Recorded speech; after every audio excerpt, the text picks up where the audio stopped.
created by Biden. It's what he wants. They want unfettered access to the border. They're letting them in. It's a real hardship on the working people of Texas and other border states. And now it's a real hardship on cities that the federal government, as well as the governors of Texas and other states, are sending some of the migrants to those so-called sanctuary cities. Every Sunday from 11, join Michael Portillo. There will be topical discussion, looking at the week before and the week to come. So kick back and relax at 11 a.m. on Sundays on GB News with me, Michael Portillo. GB News, the People's Channel, Britain's news channel. 2024, a battleground year. The year the nation decides. As the parties gear up their campaigns for the next general election. Who will be left standing when the British people make one of the biggest decisions of their lives? Who will rise? And who will fall? Let's find out together. For every moment, the highs, the lows, the twists and turns. We'll be with you for every step of this journey. In 2024, GB News is Britain's election channel.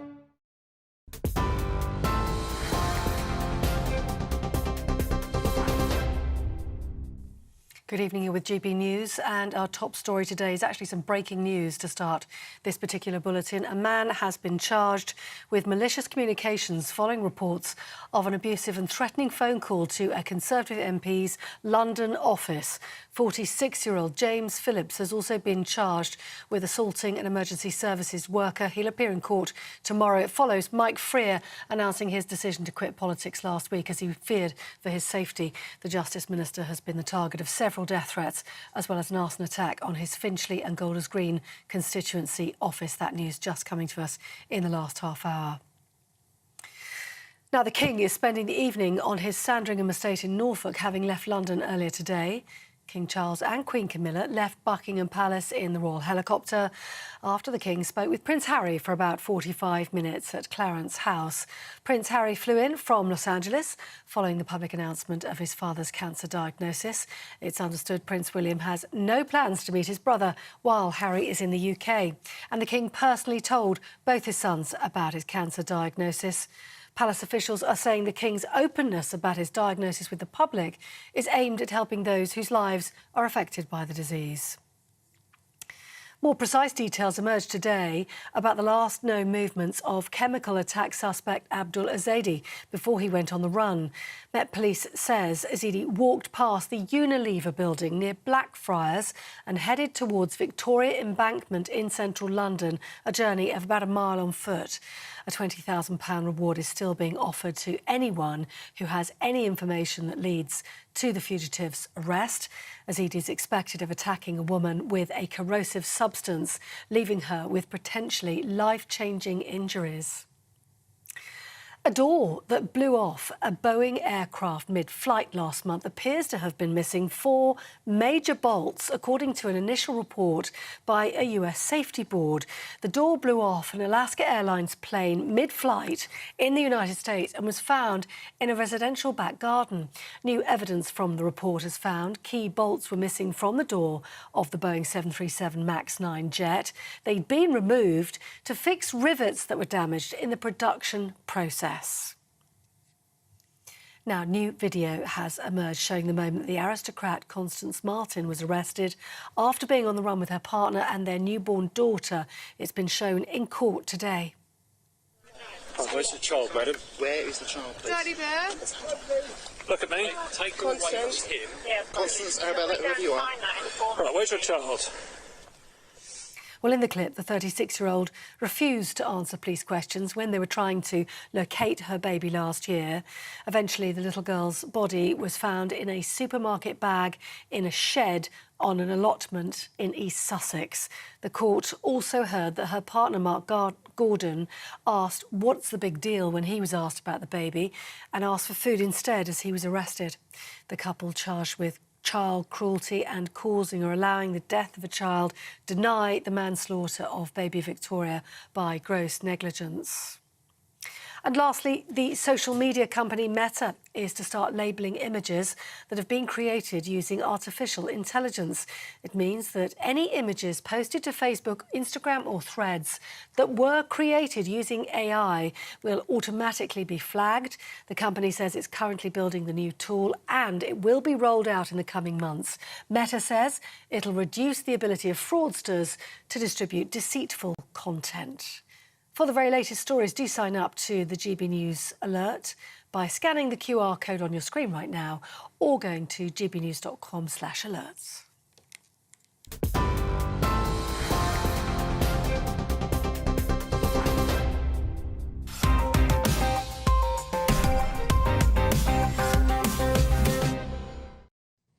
Hello and welcome to Headliners. I'm Simon Evans and tonight I am joined by Cressida Wetton and Scott Capurro. Both well? Hello, yeah, very well, thank you. Are you well, Scott? I'm all right, yeah. You look a little bit, you're bearing the brunt of it on your elbow there. 2-hour yoga class earlier today, so okay. I had my knees behind my head for about 90 minutes. But long term, that will improve your longevity. We'll see. You'll see what remain happens. viable. Hopefully, yeah. Keep me alive. Let's take a look at the front pages. The Daily Mail, Harry spends just 45 minutes with Charles. The Telegraph, Harry's dash to see father. The Guardian, NHS delays leave 600 children a week facing mental health crisis. Picture of the King. The Times, Harry reunited with father after diagnosis. The Eye, Post Office built second IT system behind wrongful convictions. And the Daily Star, as ever, slightly off-piste, don't flush your bog if it's raining. I'm not sure if we'll have time to cover that important story, but those were your front pages.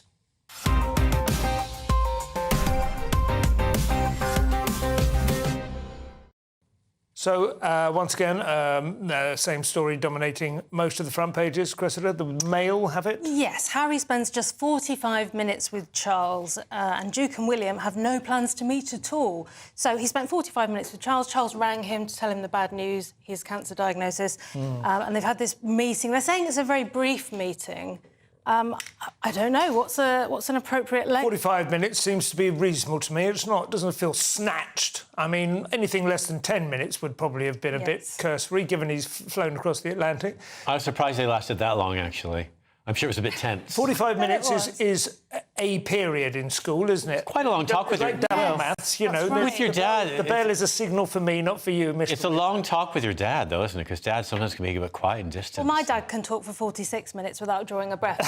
But how's his cancer diagnosis? Yeah. Well, so far as I know, it's very good. There isn't one. But they're not necessarily the most emotional people, are they? I mean, I could imagine that having walked behind his mother's coffin, you know, they're trained to be very dignified people, aren't they? And it's true. It's a business relationship also, isn't it, really? Well, it has been for some time now. He's been managing it at arm's length. But also, I think it's significant, Charles was told about this diagnosis recently, having gone in, you know, with an enlarged prostate, which is something you and I, Scott, I'm sure, can sympathise with.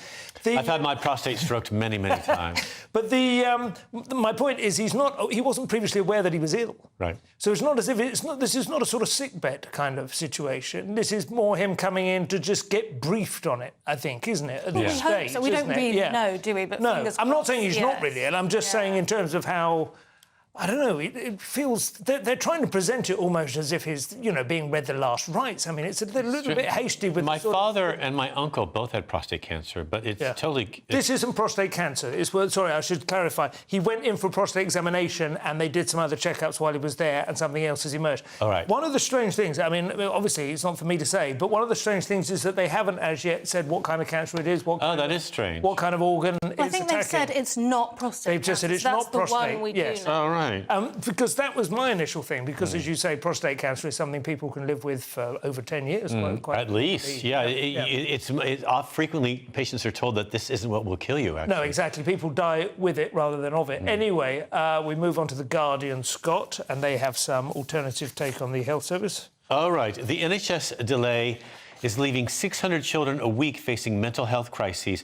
the number of children referred to emergency mental health care in England has soared by more than 50% in 3 years, according to data laying bare the impact of lengthy waiting times. It has been a cold times. January. I mean, you can imagine it has had an effect, but that would be quite significant. Yeah, and Netflix hasn't been great. No, that's true. Although Alexander is out now, so that'll... Well, for the young gays, thank God. We'll come back to that shortly. Some sweet Greek kisses. This is lockdown leftovers, isn't it? This Maybe. is reaping the benefits of the fabulous lockdown. And the ministers who locked us down are now going to save us by bringing in new ideas about mental health. It's extraordinary the number of people I speak to. I had a conversation this very day about how we are only now still beginning to see the impact of lockdown on young people, and yet I don't feel that I encountered that many people who agreed with me at the time that it was an horrific and draconian imposition on them. We all agree with you, just want to hear you go on about it. Because you know how you can be. But the thing is, they've been going on about a healthcare support crisis within the NHS for quite a long time. Yeah.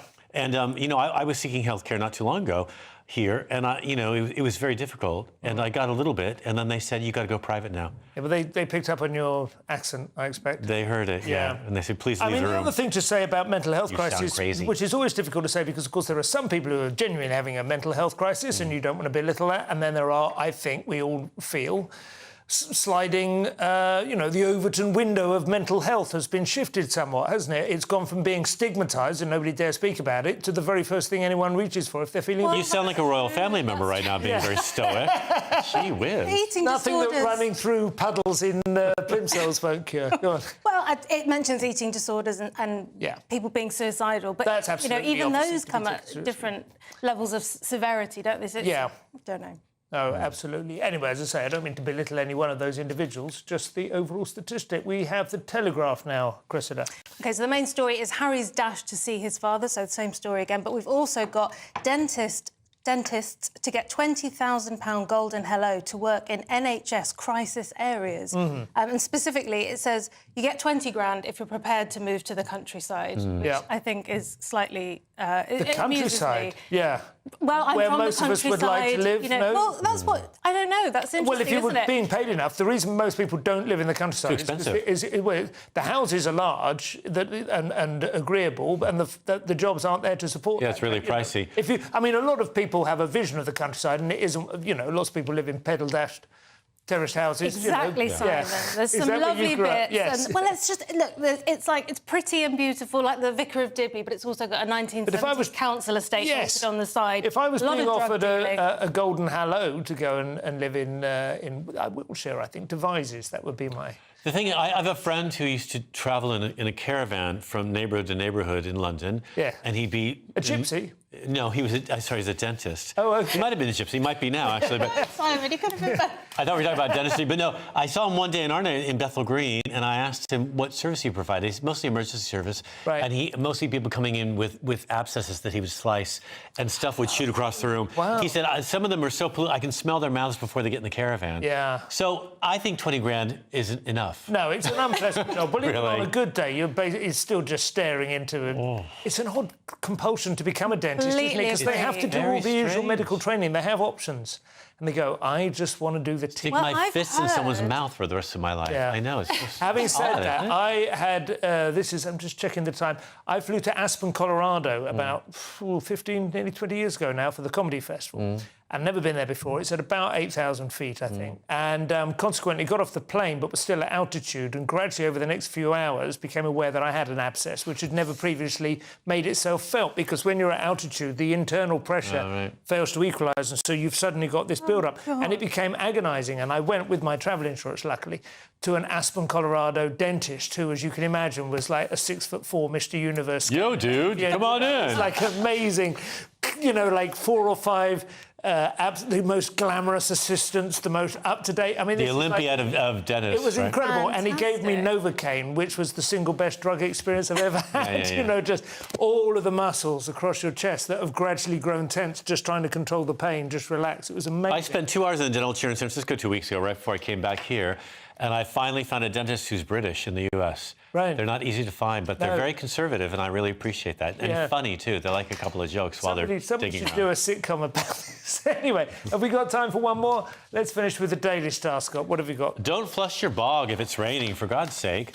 We'll avoid huge sewage spills and destruction of our rivers if we just stop flushing our bog when it's raining. But on the other hand, they have made a very plausible-looking frog out of 2 lavatory rolls. They have. It's cute, right, with a little tongue. I like that. I don't know what that has to do with anything, but anyway... It's a Wazzock MP. We don't have the full story here. I love the use of the word Wazzock. Brilliant. Great use of that word. Yeah. So basically, the real story is to do with the lamentable state of our rivers again, isn't it? Yeah. Which the Daily Star is trying. I do want to go wild swimming and go swimming. Some of my friends do it, but it's not the cold or even the drive. Or between 2 stools, as it were. I'm worried about that. Going through the motions. I mean, David Williams, I think he caught something, didn't he? Yeah, there was a spate of stories. They had to about pump it. his stomach.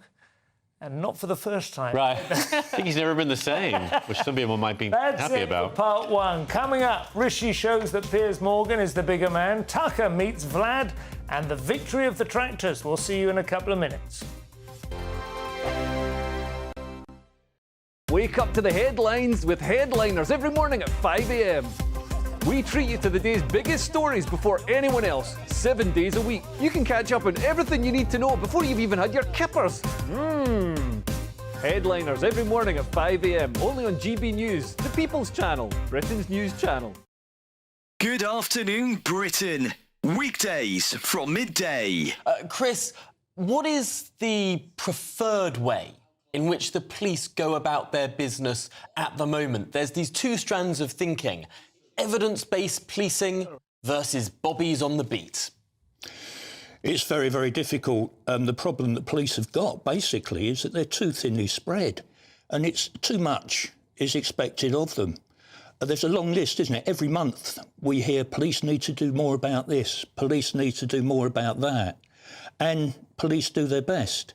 They're overwhelmed with bureaucracy. I mean, when I was a young PC, if I took a shoplifter in, then I'd be in and out within an hour. You take a shoplifter in now, and you're doomed for the rest of your shift for 6 or 7 hours dealing with the bureaucracy. Police want to get back in those communities because community policing is really the core of policing.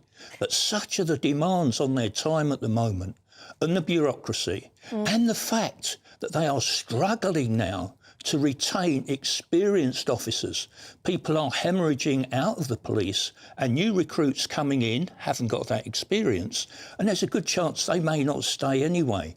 So there's all sorts of problems. And for the Home Secretary to glibly say he wants more done, frankly, clearly shows he's got no understanding of the pressure police are under, and of course the constant criticism that they face across the board. Very rarely do you actually hear of police officers getting praised for acts of bravery or acts of compassion. So there's a problem with morale in the police force, and clearly a problem with the Home Secretary, who needs to get out there and talk to officers on the front line who frankly are struggling. And last night, of course, was a graphic example. Every Sunday from 11, join Michael Portillo. There will be topical discussion, looking at the week before and the week to come. So kick back and relax at 11 a.m. on Sundays on GB News with me, Michael Portillo. GB News, the People's Channel, Britain's news channel. When the news happens, it happens here. And really important breaking news. Breaking news this morning. On TV, radio and online, the news starts here on Britain's Newsroom. All the biggest stories and the answers that you need from across the UK and beyond. Join Britain's Newsroom from 9:30 on GB News. The People's Channel, Britain's news channel.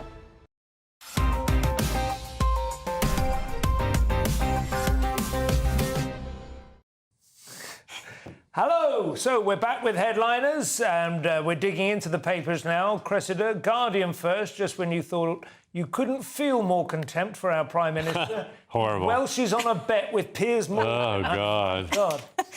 Not a betting person. Rishi Sunak rose back on £1,000 Rwanda bet.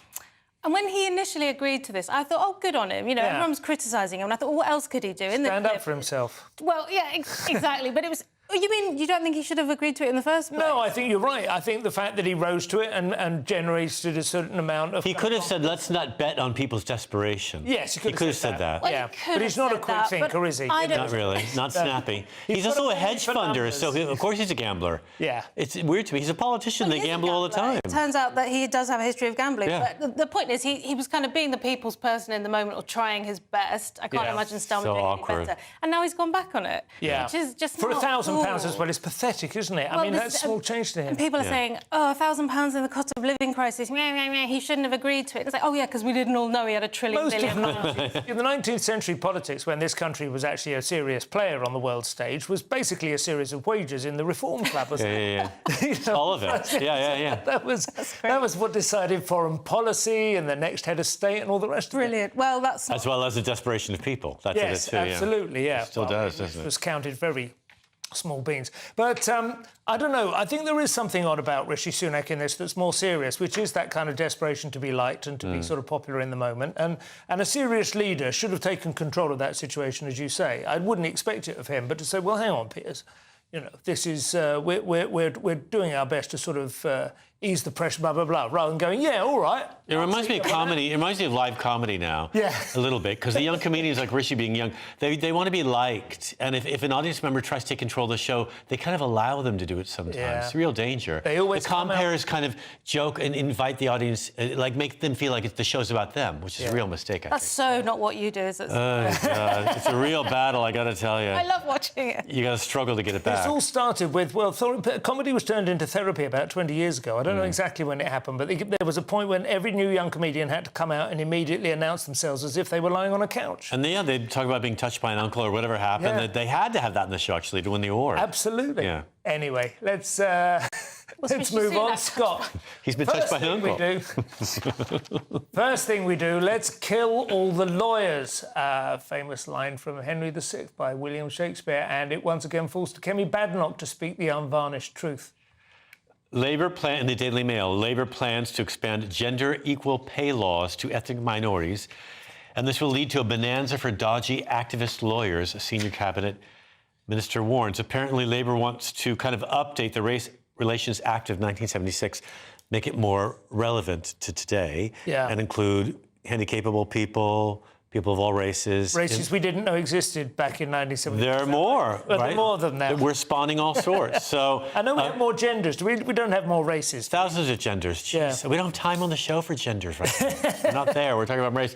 So one of our favorite people, Kimmy said, look, this is just going to lead to a mess. More red tape, more lawyers getting involved. This law already exists. It's already illegal to do unequal pay for people because of their skin color or their gender or any of it. But it's good that it puts it to the forefront. It reminds people that it's a wrong thing to do. That's true. There is, I mean, it is a people get smug about it. It's a generally observed rule that 9 times out of 10, when people are suggesting new legislation, all that needs to happen is the existing legislation needs to be enacted properly. Well, just used properly. Reminded. Yeah.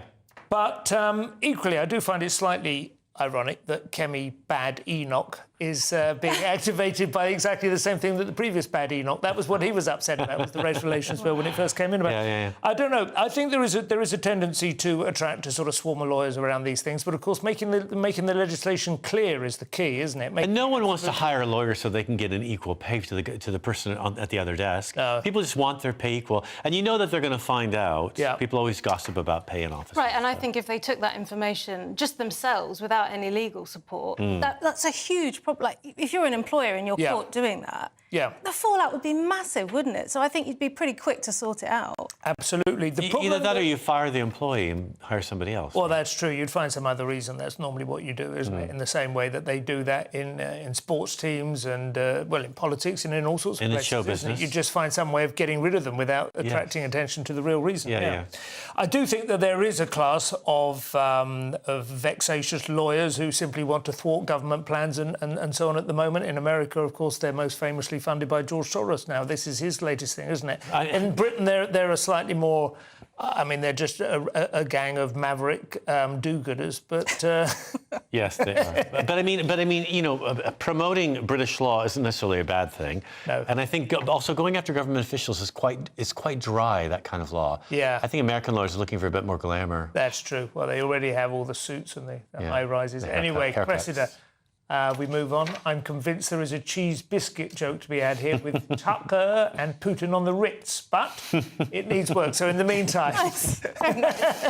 Tucker Carlson confirms unedited interview with Putin. So he's doing it, and he's released this about 4-minute video on TikTok. And we're going to have a look at it. In fact, we've got a 30-second snippet. There are risks to conducting an interview like this, obviously. So we've thought about it carefully over many months. Here's why we're doing it. First, because it's our job. We're in journalism. Our duty is to inform people. 2 years into a war that's reshaping the entire world, most Americans are not informed. They have no real idea what's happening in this region, here in Russia or 600 miles away in Ukraine. But they should know. They're paying for much of it in ways they might not fully yet perceive. So there he is. Yeah. Justifying his presence in Moscow.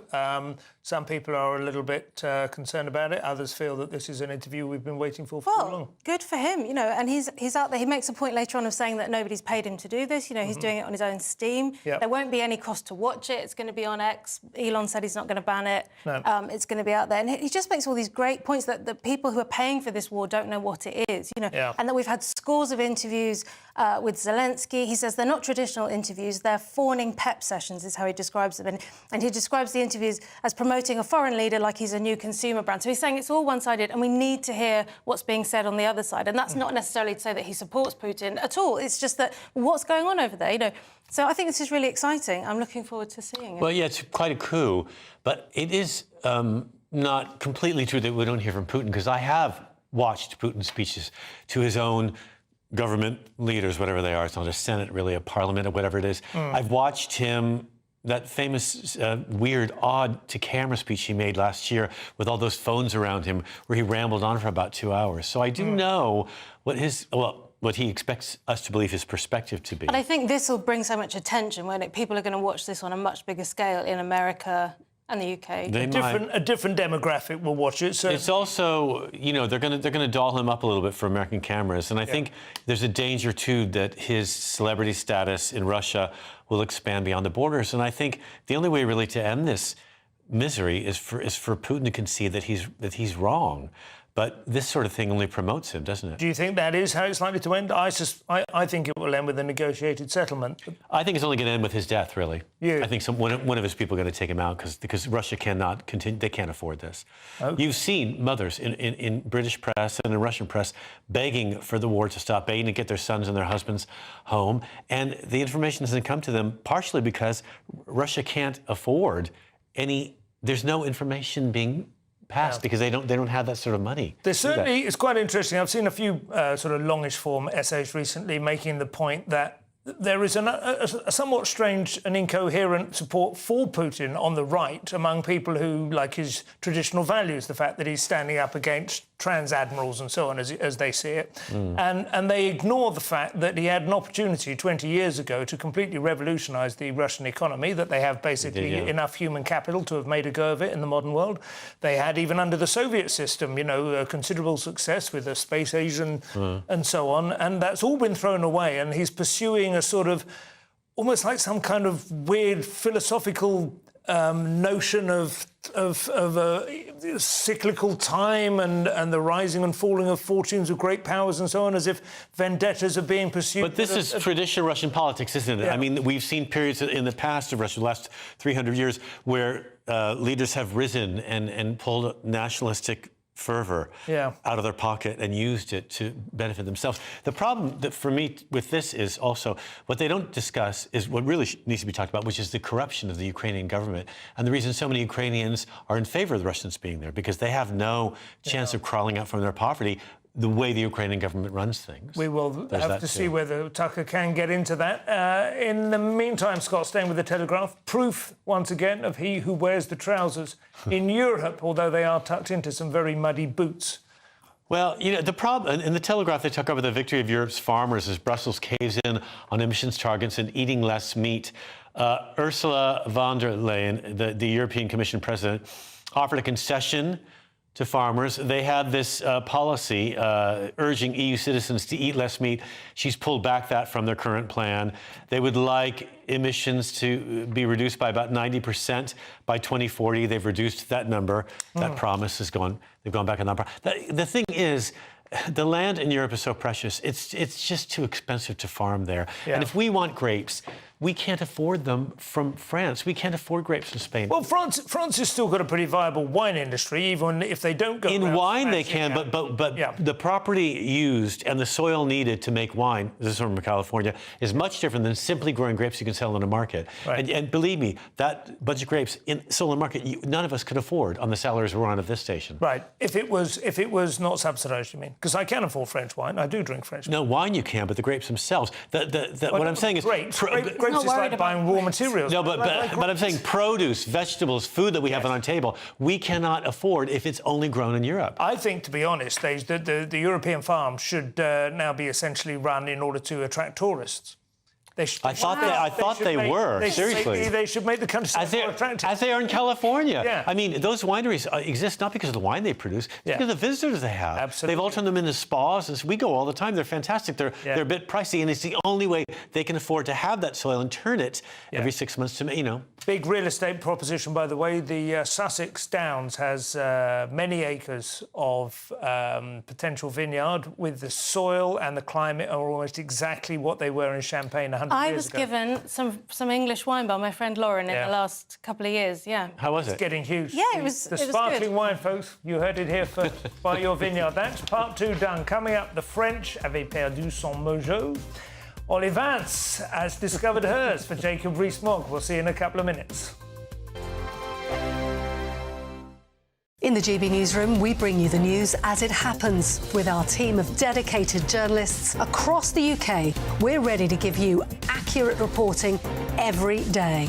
When the news breaks, we'll be there with bulletins on GB News, the People's Channel, Britain's news channel. Lee Anderson's Real World, Fridays from 7 p.m. Dr. Jane Jones, who's the clinical lead for Care After Combat. Yeah. Jane, thanks for coming. And just tell me a little bit about your organisation. What do you do? OK, well, thank you for having me here so we can talk about Care After Combat. So we are an organisation, a charity, who work into the prison system, working with military veterans who've somehow got involved with the justice system and... So there's quite a high population of ex-servicemen and women in our prisons. Why is that, do you think? So 2014, the government did a review of who was resident in UK prisons, and what they found were that military veterans are the highest occupational group, and this obviously raises some concerns. Yeah. So the government wanted to do something about that, and so they supported Care After Combat initially just as a scoping exercise, really, to see if there was any way we could help these men and women actually, you know, understand the problems that led to offending behaviour and go on to lead successful lives. So what sort of offending behaviour are we talking typically for people that's in prison that's actually served in our armed forces? Primarily, it's violence. Yeah. So that is the highest offence that we work with. Okay. But of course, the military, as with everybody else, it's the full range of offending behaviour. OK, so we're in a pub, Jane, Dr. Jane, and I guess for some people, you know, the odd tip of alcohol is good, a bit of fun of a weekend, relax, let your hair down. But for some people, alcohol is not always their best friend, and I guess that plays a part in some of your veterans that end up inside. Yeah. Absolutely. So, speaking from my own experience, a good 2/3 of the people I work with have some kind of mental health problem or mental health difficulty, struggling to either adapt into civilian life or with some of the traumas they've experienced during service. People might self-medicate with alcohol to manage some of those thoughts and feelings. Yeah. Your weekend starts here with Friday Night Live with me, Mark Dolan, 8 till 9 on GB News. Big stories, big guests and big laughs as we get you ready for a cracking weekend.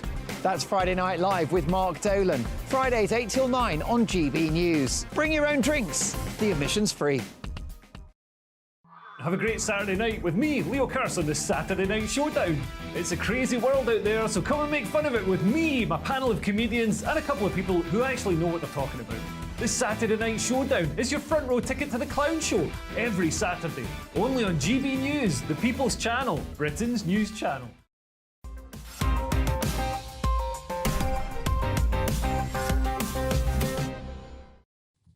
Welcome back to Headliners. We're in the second half now. And Scott, the Telegraph, as ever, the stories that tell us the truth about the times we live in, and not necessarily events per se, but rather their unremarked absence. Well, apparently in France, the erection has left the boudoir. Oh dear. Yeah. Young people are having less sex than they were about 16 years ago. 28% of 18 to 24-year-olds who've already slept with someone, so they're not virgins, but they are having less sexual intercourse in a year than they were in 2006. Quite a lot less, right? Well, it seems as though, Of course, 50 to 59-year-olds are having less sex than they were in 2006, but that's because they're in their 50s now. I mean, I suppose it's looking at the same demographic as they slide through past the window. I don't know. So. But they've having more, the 50 to 59s. They're up from 10%. They're up a little bit, so that's... Oh, up considerably, yes, you're right, yeah. Killing it. Go for the 50 to 59-year-olds. I see, you're right, I read that wrong. The ones who had a history of being sexy remain sexy, but the new well, they're getting sexy. I think I blocked it because that's kind of my age group, and I was nervous about it. But it is worrying, isn't it, that, well, I mean, it's all part of a bigger picture. Obviously, we have a fertility crisis, and that's creating all kinds of economic and demographic problems. But there is also just a general sort of sense of apathy as well, which I think strikes a lot of adults, just conversationally, anecdotally. It's really dangerous, though, by not producing semen regularly, the semen count in that person and its effectiveness decrease. Can go down as well. That's very interesting. So the T levels, we keep hearing it's all dropping, no one's interested. Testosterone levels are down. This is the thing. This is the underlying factor. And, of course, some people don't like that because it makes it sound like men decide one way or the other, you know. And I have seen a lot of heterosexual male, though, with like shopping sex going to co-ops on the weekends. Yeah, I've seen a lot of that. It's very much a turn-off. Very, very much a turn-off. It is basically only gay men now who have sufficient levels of testosterone. They're fighting the battle on the front line.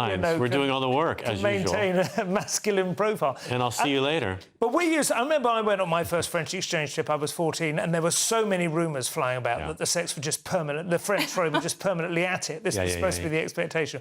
We found them a bit disappointing by that. Maybe we're just kind of projecting that. What do you think? Is that possible? I think French exchange trips were very exciting before you went on them. When you went on them, they weren't quite as exciting. They'd already gone. I know. When I used to go to Paris when I was single, it was pretty wild. I'm from San Francisco, and that scene kind of intimidated me. I got used to it quite quickly, though.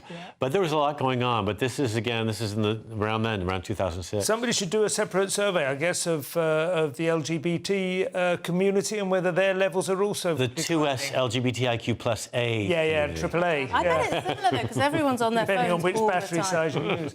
Daily Mail now, Cressida. They do say good fences make good neighbours, so perhaps no surprise at Holly Valance's evolution in those terms. Very nice. Thank you. Holly Valance burst out a surprise Tory poster girl. Ex-Neighbours star swipes at crap lefties and climate alarmists in shock appearance at launch of new popcorn group as she wants Jacob Rees-Mogg as PM. So she's appeared today at Popcorn. It's this new popular conservatism group dubbed Popcorns. It's been formed by allies of ex-PM Liz Truss. So it's the new. We have the clip. Let's have a look at her.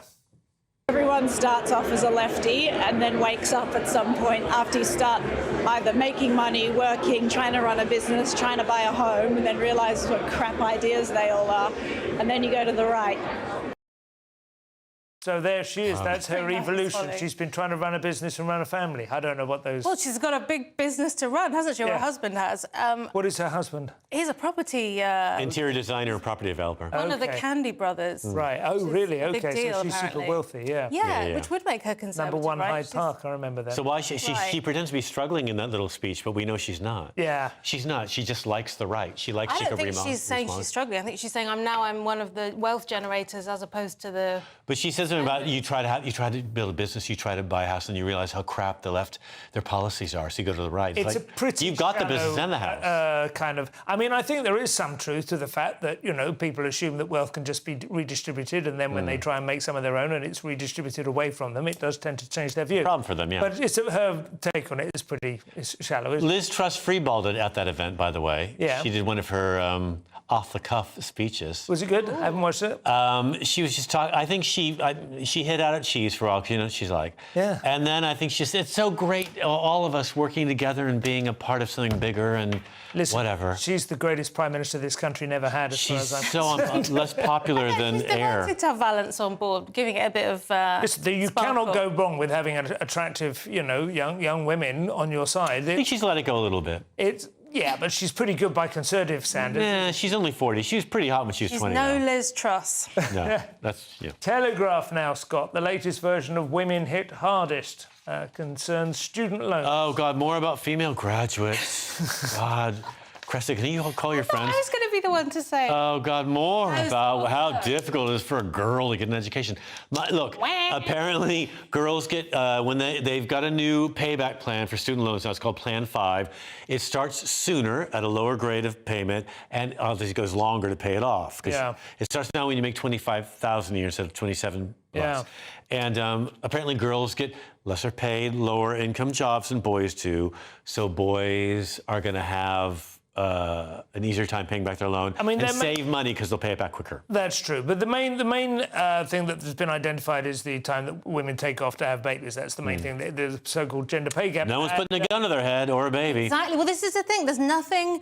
I'm not saying that it doesn't have a sexist result, but it's not because somebody sat down and went, ha, ha, ha, we'll make the women pay more. Exactly. And if you want to know why, you've got to look under the hood. There's loads of stuff like this. Warren Farrell's written a whole book about the so-called gender pay gap, and it's really complicated. But the main thing is women like having babies, and they can, and men can't. And having career breaks generally. And also, it's slightly ironic that the subject matter that women tend to be the thing. I mean, my daughter's doing English and film studies at the moment. Good luck to her. I hope There's no money in any of that. But exactly, it's a hobby. there's no point in arguing about it, but, And nobody is stopping her taking business studies. And I was like, you could do economics and then maybe there'd be a job waiting for you at the other end. But, no, don't want to. So, yeah, so there you go. So I'll be paying that bloody loan anyway, I imagine. Anyway, Netflix news in the Metro now, Cressida, and a new docudrama has rekindled one of the great impenetrables of the ancient world. So to speak? Yes, exactly. Well, it wasn't that impenetrable.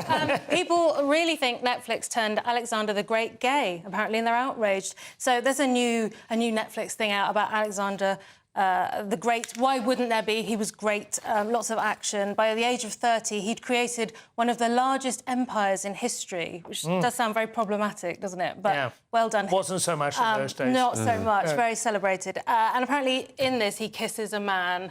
He's banging a couple of his generals. It's hot. A lot of people are arguing on the internet saying, but they were all a bit gay then. A little bit. The Greeks created it. Mixed and matched. Yeah, mixed and matched. This is the thing, there is this conversation always. It doesn't slot into our preconceived categories, gay, straight, whatever, bisexual, does it? Very different sort of notions of... Before Christianity, people didn't really think about it that much.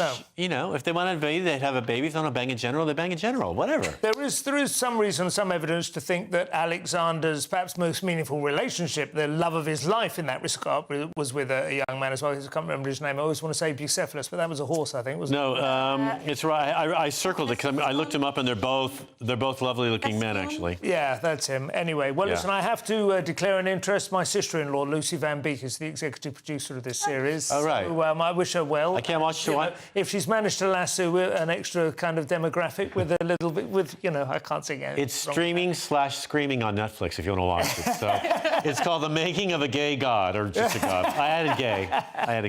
I made gay. He wept like Eric Bristow, for there are no new worlds to conquer. One of the most sinister and unsettling cases of the century comes to a most unsatisfactory conclusion, and the Daily Mail's coverage does include the phrase, the case was reopened in 2011. Apparently, Daily Mail, Gareth Williams, we'll remember him. Years back, he was found stuffed into a piece of luggage, placed into his own bathtub in his Pimlico flat. Yep. and his hands were politely folded across his chest. Yes.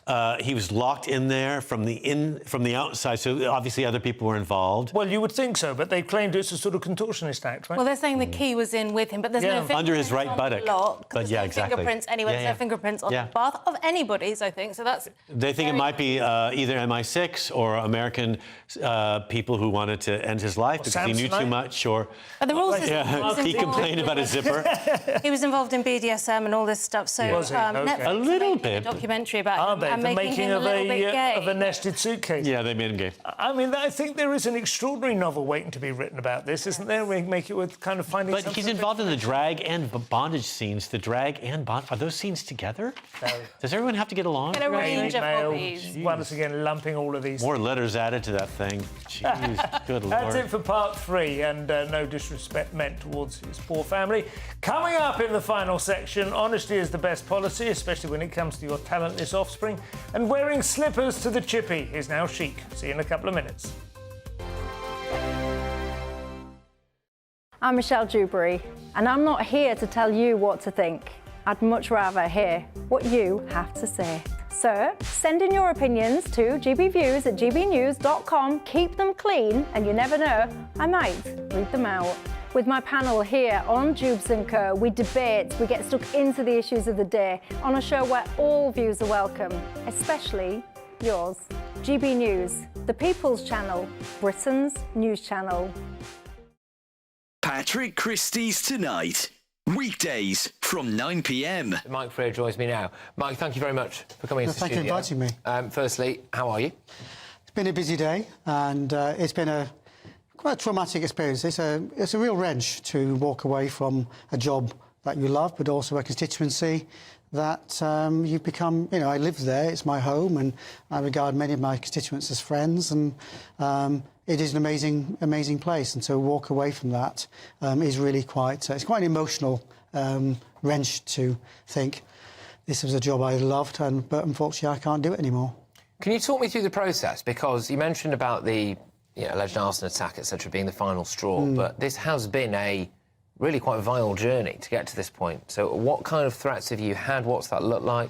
Well, like every MP, I mean, you day in, day out, you get abusive emails, you get low-level stuff that, whether we should accept it, but we do, it's graffiti, you know, it's things like, you know, in the past I've had a mock Molotov cocktail left on the office door, meaning we had to evacuate the whole building. I've come out of my house and found a note on my car. Where I live is common knowledge, but what I drive is less so. And it's a few weeks after John Mann had the wheel nuts on his car tampered with. So that all kind of makes you get a bit, you know, what on earth's going on. But I've had 2 run-ins with the organisation that was Muslims Against Crusades, and people like Anjum Chowdhury, who was behind that organisation, been to prison. But online it said, I used to do surgery in mosques, so I wanted to go out and see people. And online, it's a picture of me saying, you're not welcome in our mosque, let Stephen Timms be a pointed reminder. So it's not very subtle. Well, just for our viewers and listeners who might not remember that, Stephen Timms, of course, was stabbed by a woman who'd been radicalised. Thank heavens he survived. So it was a very unsubtle. Tired of the usual focus-tested, pre-prepared Westminster runaround? Well, so am I. So you want higher taxes? Is your department to blame for this? Are you rethinking this policy? Every Sunday at 9:30, I'll be sitting down with those in power to get the truth about the issues affecting you. Let's be honest, we've known about the cost pressures of this project for years, not months. That's the Camilla Tominey Show, a politics show with personality. On GB News, the People's Channel, Britain's news channel.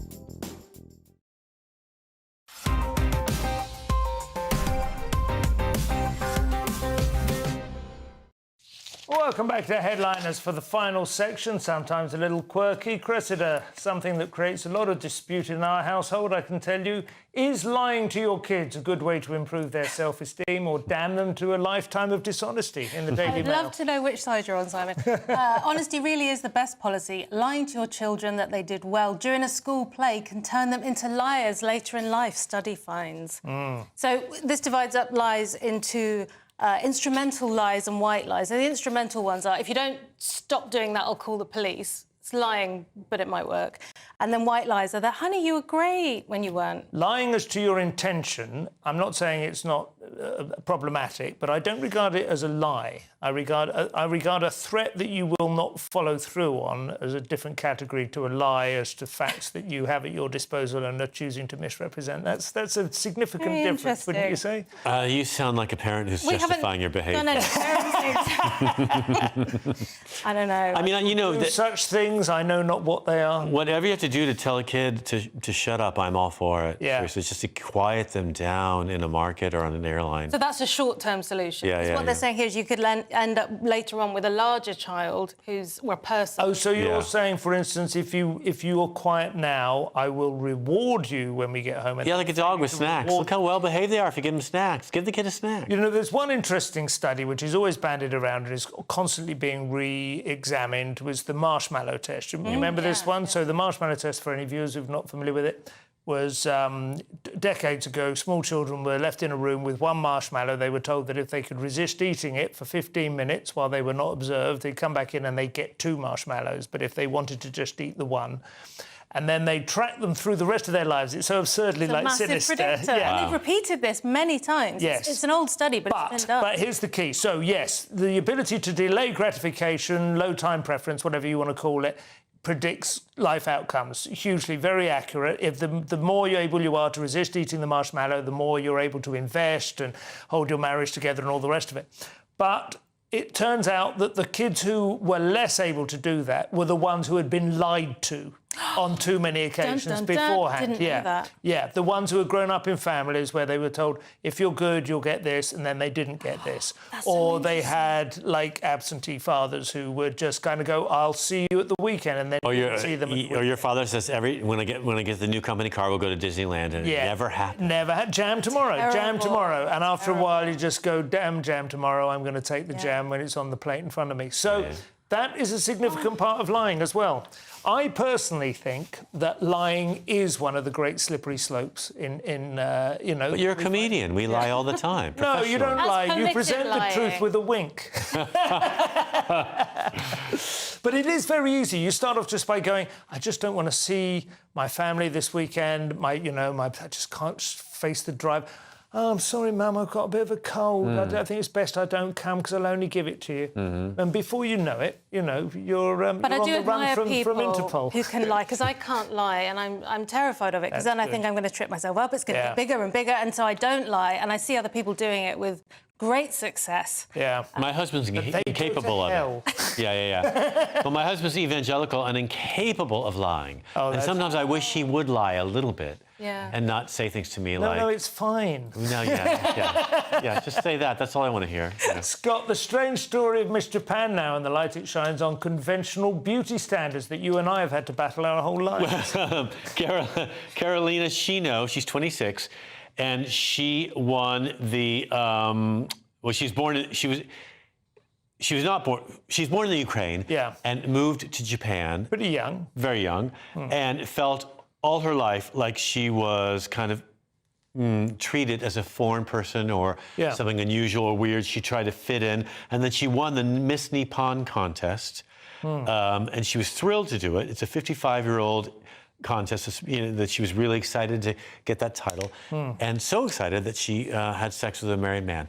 And the thing is, in Japan, if you do that, the mistress gets blamed. And in fact, the wife in the threesome can sue the mistress for ending her marriage. And you think that's what's caused this out? Because I think there was disquiet. Maybe it wasn't all sort of... that she's Ukrainian. But that she's Ukrainian, because they are still very much more ethnically self-defined, the Japanese. She's the first white person to ever win the... now a Miss Great Britain who anyone would have any issue with any nationality or ethnicity or, you know... Well, if she wasn't of European descent, she wouldn't have to keep saying, I'm English, I'm English. We'd go, OK, all right. You're English, Yeah, it's a bigger deal over there. But it's interesting, there's also a degree of doubt in there, which is quite touching. One of the commentators in a Japanese newspaper said that... while no one should face racial discrimination, if we adopt these Western standards of beauty, then no Japanese woman is going to be able to compete, which I think is terribly sad sort of mindset. It's true, though, isn't it? The picture of the woman, she's got these enormous eyes, and she looks like, to me, she reminds me of Japanese anime, because she's got this very cute face with big eyes. I think they're also worried about adopting Western, especially Western Europe, mores. Well, yeah. And they don't want the family to be in any way discredited in Japan. No, it's a very interesting tension. We should observe it. Cressida, we have one more story. It's staying with the shifting sands of fashion and beauty and slippers and wearing them to the chippy. Wearing them wherever you like. Wearing your slippers outside is now acceptable and fashionable. No, I hate this. Apparently Justin Bieber's been doing it. Great. Lots of celebrities. It's been featured at Fashion Week in Paris. And this is now... There's a picture of Rishi Sunak's wife going to the shops in slippers. I hate them slippers, and I hate sliders as well. Oh, I have a few of those. But I mean, in the house, it's fine. They're good for poolside, too. You don't fall. You should add poolside is what they're actually made for, or going from your hotel room to your ensuite.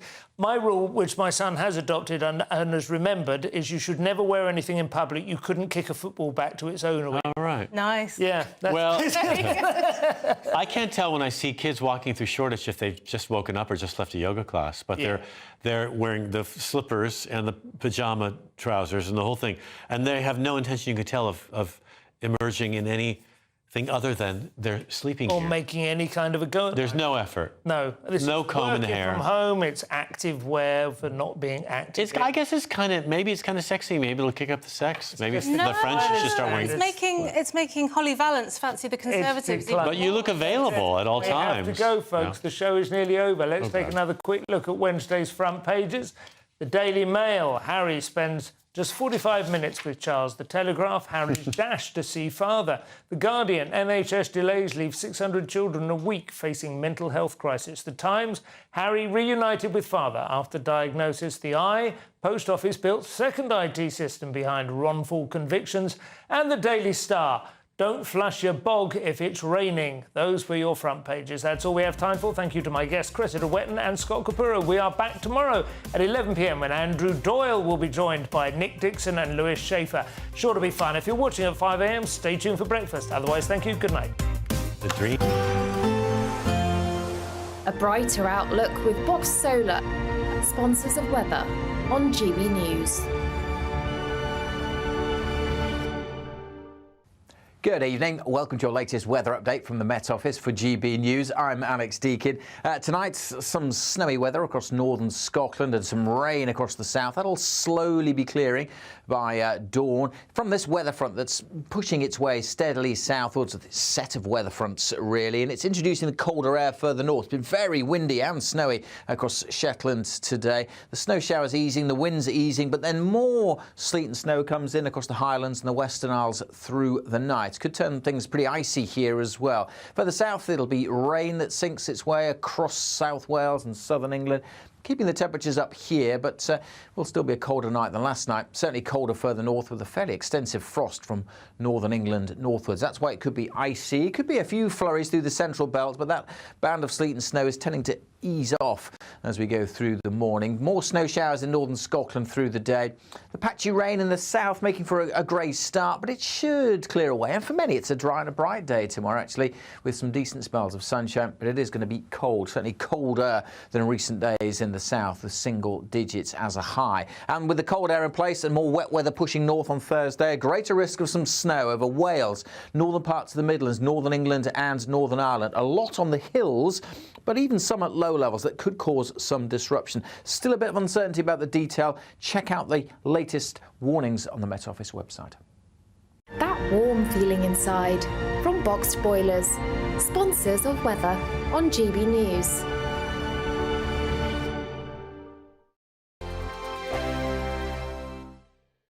Every Sunday from 11, join Michael Portillo. There'll be topical discussion, looking at the week before and the week to come. So kick back and relax at 11 a.m. on Sundays on GB News with me, Michael Portillo. GB News, the People's Channel, Britain's news channel.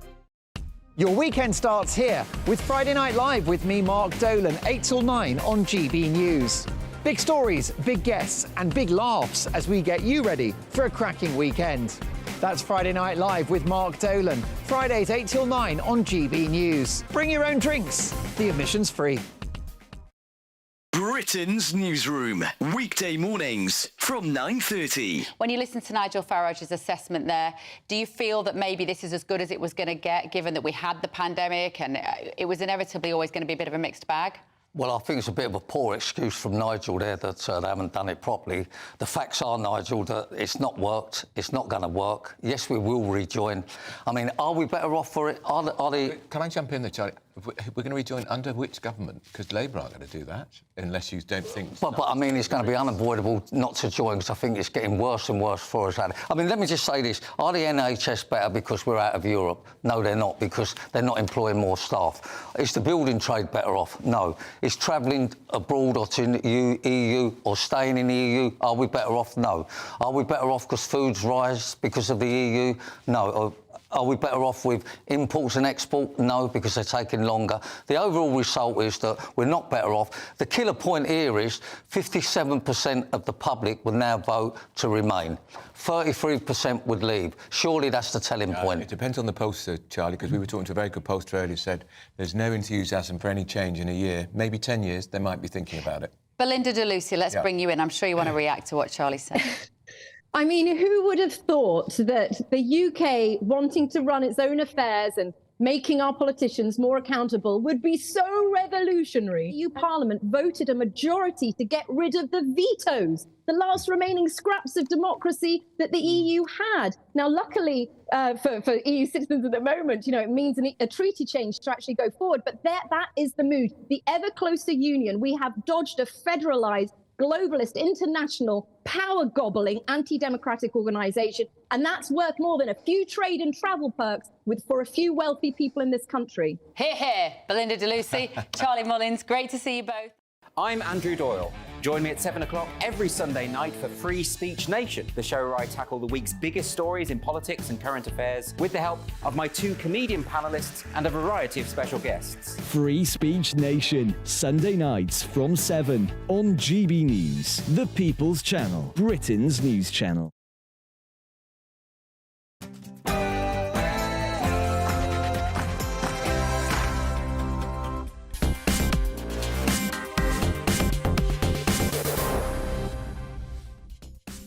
Good evening. Prince Harry arrives from the west coast of America but doesn't stay very long.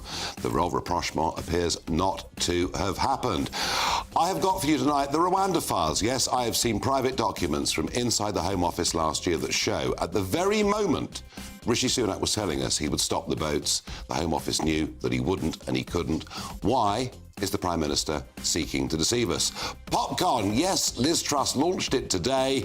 I was there. I'll give you my opinion. And a Stasi-style investigation into a Newcastle United football fan. Her political views are unacceptable and she's been banned from watching the team she loves. She and Toby Young from the Free Speech Union join me in the studio and we ask, what on earth are the Premier League up to? But before all of that, in a very packed show, let's get the news with Polly Middlehurst.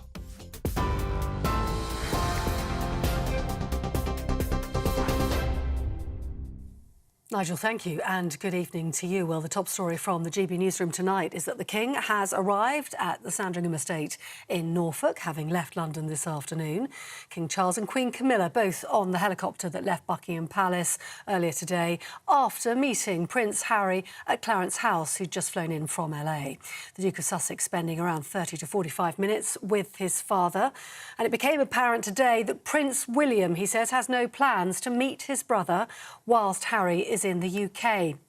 We understand the King personally told both his sons about his cancer diagnosis before Buckingham Palace made that announcement publicly last night. Palace officials hoping the King's openness about the news will help others whose lives have been affected by cancer.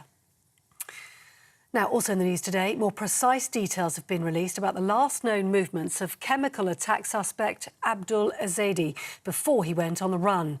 The Met Police said today the former asylum seeker walked past the Unilever building near Blackfriars, then headed towards Victoria Embankment in central London, about a mile away. A £20,000 reward still being offered to anyone with any information that leads to his arrest.